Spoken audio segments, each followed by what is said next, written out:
Hello guys and welcome back in this new video. Today we are going to backtest a new trading strategy from TraderDNA, the only scalping and day trading strategy I would use if I could start over.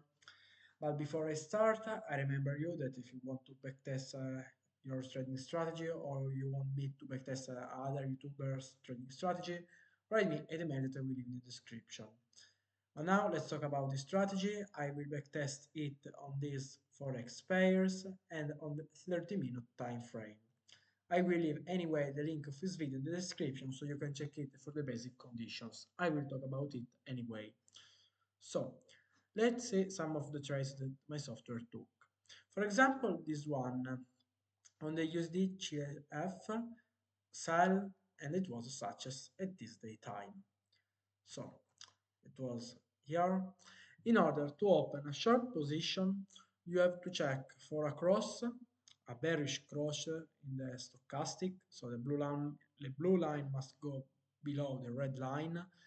Then you have to check that the data are below the EMA 200. And then I'm not showing it because I don't have a premium plan of TradingView, but you have to check that the RSI 14 is below 50. In this case it was, and you can open a short position. In this case it was a such with a risk to reward ratio as 2 and stop loss set to the most recent close high, or I guess close.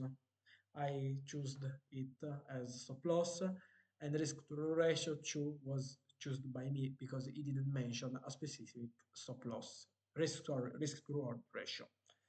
Let's see another example. Let's see this one on the GBP USD.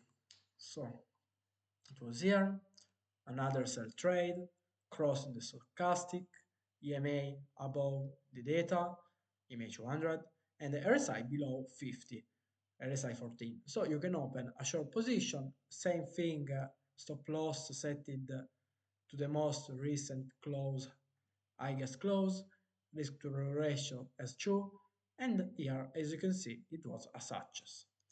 Let's see another example. In this case, a buy, it was a fail at this day time. So it was here. As you can see, in order to open a long position, you have to check for a bullish cross. So the blue line must go above the red line. In this case, it happened here. It is a small cross, but it's a cross. We have data above EMA 200, and then RSI 14 is above 50. So you can open a long position, setting the stop loss to the lowest close in the most recent data, risk to ratio as 2, and it is, in this case it was a fail. But let's see the basic result of this strategy. Oh, this strategy doesn't perform very well. It has an average success rate of 33.87, and as you can see, it would have been slightly profitable without commissions, but with commissions, disaster, it was a disaster. Very bad result.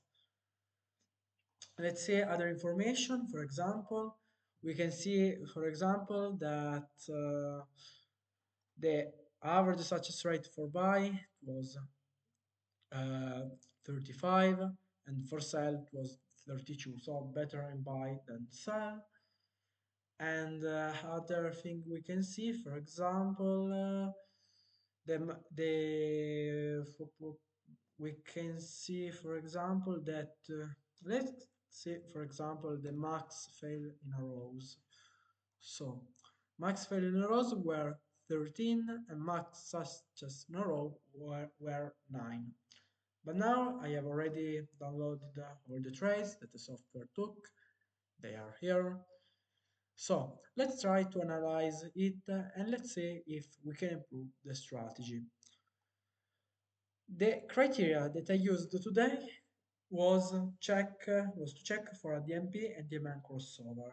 What are DMP and DMN? They are two sub-indicators of ADX. You can check it on the internet if you don't know what it is. But basically for long position, I'm checking that the most recent data, there is the DMP above DMN and before DMP below DMN, the opposite for sell.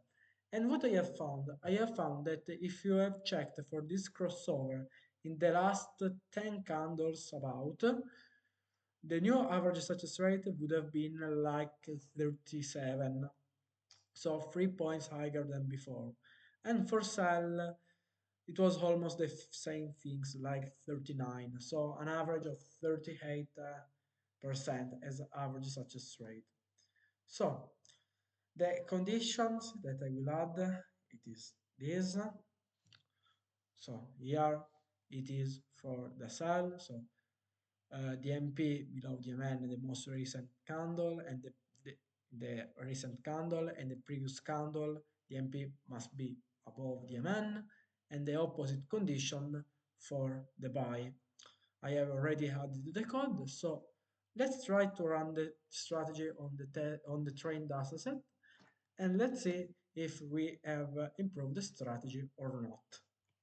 Okay, as you can see, the new average success rate is 38, so good.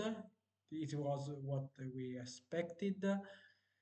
So the number of trades it's very low, and our confidence interval doesn't go past the average success rate break even.